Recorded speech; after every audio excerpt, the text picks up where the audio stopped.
Now what you see here, all of the pieces that are finished and painted, they are from 12 castings of each of the molds. The 3 molds used here are mold number 312, which is also known as mold A, number 313, or mold B, and number 314, or mold C. I also needed some floor tiles, so I'm using mold number 275 to make all the floors and the foundations for the pieces that you see here. Now what I want to do is give you some strategies for sorting and using these blocks. What I've done is I've made a little diagram here, a little list, and it's on the website where you can download, and it shows each of the 3 molds and the blocks that they've made. And I also assigned a number to each block. So in other words, if we take our first mold, which is mold A, which is number 312, if you cast this mold, these are the blocks that will come out of the mold, and I've assigned a number beside each one of those. When you cast the second mold, which is mold B here, this one will give you all of the pieces that are in the middle stripe, and then the final mold, the third mold, will give you the pieces in the last box here. Now what you see sitting behind are 12 castings from each of the 3 molds. And what I've done in order to organize these is I've put a little number beside them. So if you take a look at the chart and you see how we've got A1 and A2 and A3 and A4, here I've got the A1s, the A2s, the A3s, and the A4 stacked up all the way across. Now the main reason for this video, as you'll notice, is there are a lot of blocks here. There are 82 different blocks. Now they're all in 1/4 inch increments, meaning that they will all line up to each other, and you can build them in any order and any configuration you want to. But the trick is to figure out what you're going to do with all of these blocks once you cast them. What I'm going to do with the rest of this video is give you strategies on how to turn all of these individual blocks and how to use them together in order to create items that you want. Now I do have instructions on the website block by block to build everything shown here, so you don't have to try to figure it out on your own. But eventually you may want to build your own items. And so it's kind of nice to understand how these individual elements go together, how they're meant to work together in order to build the items that you want to build. Now the first piece I want to cover are the conduit pieces. These are C22 and C24. What they do is you only get one of them on each mold. So you get one that bends to the left and one that bends to the right. But what they are is they actually, if you take 2 identical ones, you can put them together and make a double pipe that fits right next to each other and is exactly 1 inch from one end to the other. Now what people are going to have trouble with on this one is actually getting these 2 to line up like you want, because what you'll do is you'll take 2 that are the exact same items and you'll put them together and you go, wait a minute, the ends don't line up. So you flip it around. You go, wait a minute, the ends still don't line up. What the heck? How in the world did he get it to come out like this? Well, there's a trick to it.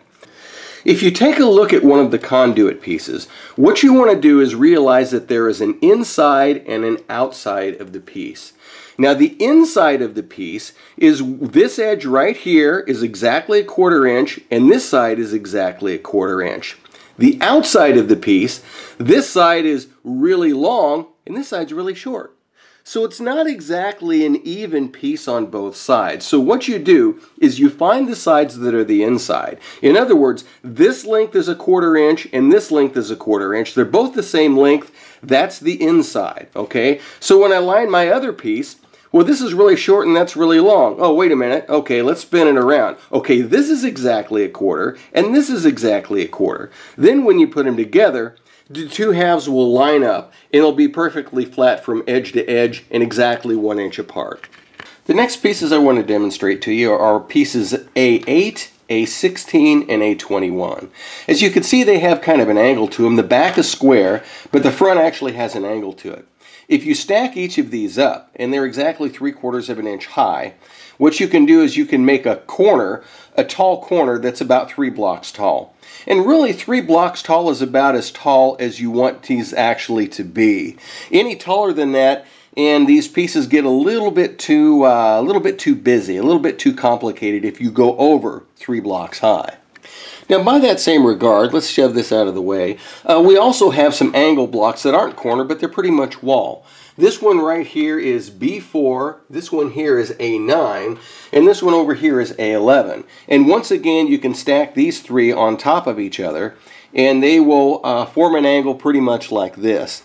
And what you can do is you can join them together with this particular one, and you can kind of create an angled wall section in that respect by putting these angles together like this. Now these are 1 inch wide, but we also have 1/2 inch wide versions. The 1/2 inch wide versions of these angle blocks are B5, A17, and then A19. That one's over here. So these are only 1/2 inch wide. And so if you take these, you can actually stack these up one on top of another, and they'll form a 1/2 inch wide wall section. So we've got a corner, we've got a 1 inch wide, and we've got a 1/2 inch wide. And, you know, as you probably guessed, we also have a 1/4 inch wide wall as well. We have an A12, which is this guy right here. We have an A18, and then we also have an A20. So these three right here will actually give you some walls that are actually a 1/4 inch wide. So all of these actually fit together to make a wall section. And what you can do, they're meant to be used in different ways. So what you can do if you want, you can take this bottom one out and then take these top ones off, and you can actually have, you know, thicker ones on one side and thinner ones recessed. So what that does is that actually gives you a little bit of a recess between certain blocks, which makes kind of a nice detail when you alternate some kind of going in and some kind of sticking out. Now, while we're talking about angle blocks, there's still a couple more that are kind of interesting. They are the B1, the B2, and the B3. These three are really an inside corner, or that's what they were meant for. So in other words, the B1's at the bottom, the B2 would stack on top of it, and the B3 would go on top of it like that. So what that does is effectively it makes an inside corner where you can put it like this, and then you can take another wall section and you can put it like this and form an inside corner to whatever it is you're trying to make. And these, of course, flip around. The back sides will all be straight and square, kind of like city block buildings would be. Now, along with the other angled pieces is this one, which is a B7. And it's kind of meant as a top cap to where all of these angles are coming up. In other words, if we take these pieces that are right here, the A16s, and we put two of those together, we could actually cap it off with this one, and all of the angles will line up all the way. And you can even, you can even put these on the back side, and you could have another one of these go on the back side of it to where it looks like it forms a complete pyramid. And if you want to, of course, continue the length, you can also, put this on top of the other one, so you can have, a taller pyramid, but it's basically meant as the cap of the pyramid. This particular block right here is an A6. This is a little bridge or walkway. And there's several blocks that I've had, like for example the A9. What I've done is I've put a window or something on the side of it so that if you line it up to the walkway, it actually looks like there's a doorway connecting one part or one building to another by using that. There's also some other things that I've done. Let's see, the piece B8. You'll notice that this lines right up to the piece B8 like that. So if the corner cut off like that, it will actually connect like that. Another kind of interesting fact is that if you put another walkway and you put another B8 at the end of it, this will actually form a perfect 3-inch square. Another thing to kind of be aware of is the piece C4. This is actually a radar dish, but it's got some additional uses. One thing you're going to notice about this piece is when you pop it up, it's going to have a couple of little wings onto the edges of it. These were actually needed because when you cast this piece out of the mold, it's really difficult because the bottom of the dish is wider than the top of the dish where the hole that it has to come out of. So I had to add some little fins to it so you could actually get this piece to come out of the mold. Most times when you pull it out of the mold, these will end up breaking off as you try to actually get it out of the mold. But if they don't break off, what you can do is you can just simply take and kind of snap those off and smooth them down with a little bit of sandpaper, and they'll clean up just fine. These four, of course, when you put all four of them together, will form the little radar dish that you see on some of the items. One thing that I do want to notice, this radar dish is 2 inches going across outside diameter.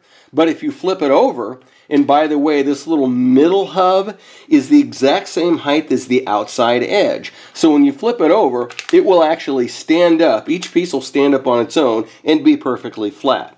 And when you put the pieces together, this inside circle is exactly 1.5 inches diameter. Okay?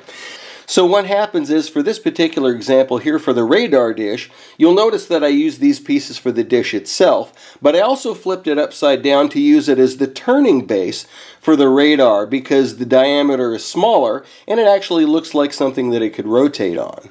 Now the small radar dishes do something similar. This particular piece right here, this is a C3, and when you put 2 of them together, of course, you have yourself a nice little radar dish.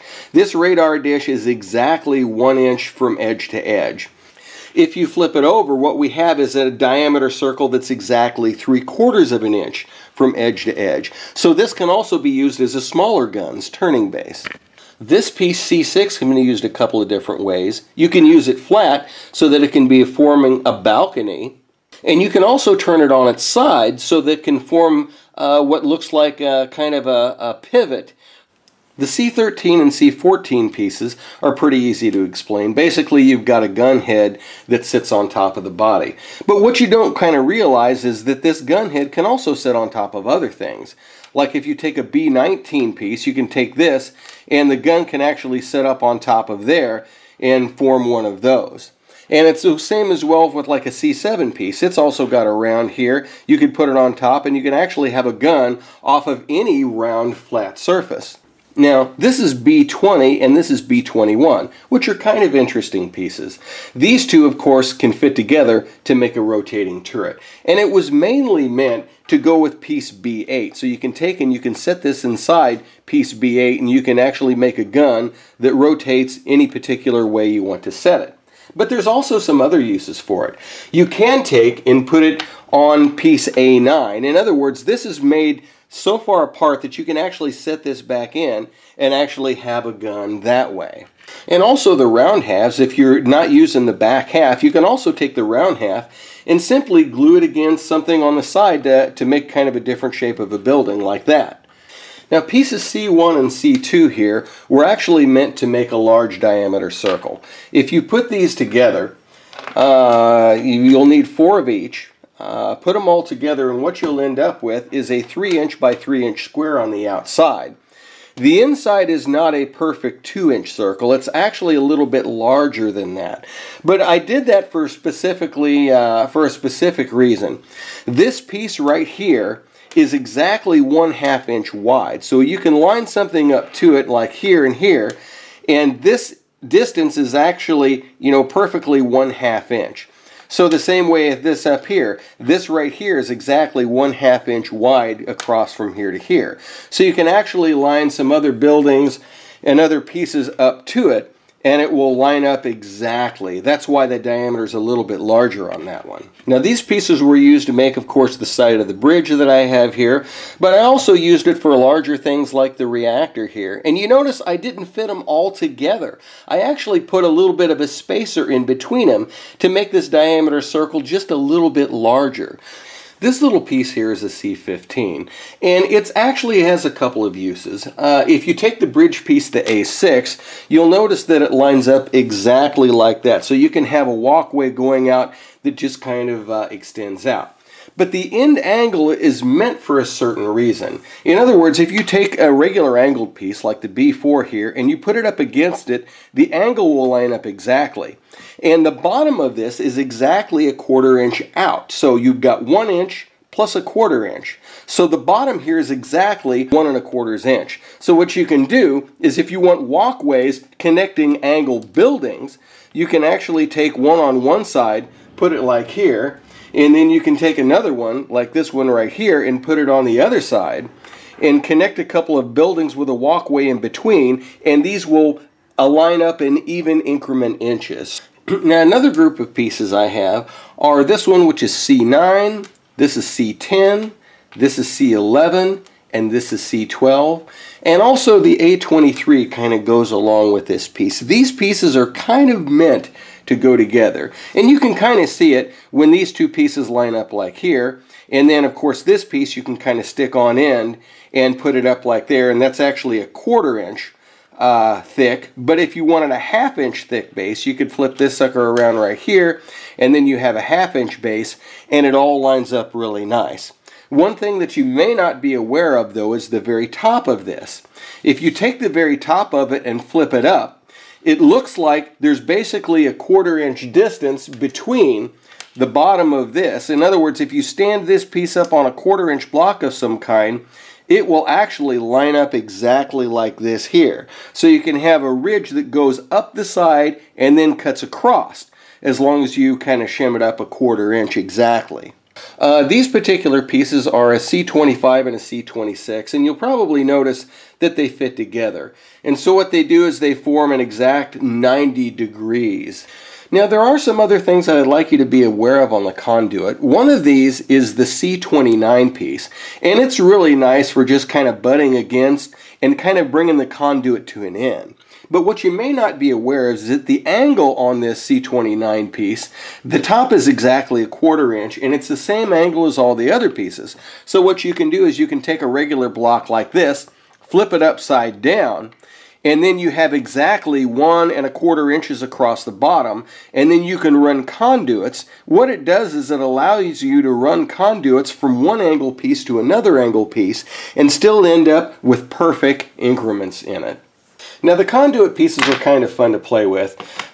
These right here I've showed you, but you might also be aware there are some smaller bits that are meant to help with that. The C23 is a little square block, so sometimes if you're running one conduit and another conduit, you can take and alter it up a little bit by using certain ones of different length and having all the lengths work out the same depending on how you want to fill different things. The B26 piece is kind of nice in this matter. You can take it and you can kind of cap off one conduit, but then you can get the other conduit to keep on going. So it allows you to just just make some things run off, and maybe this one can dead end, and maybe this one can continue off down the road.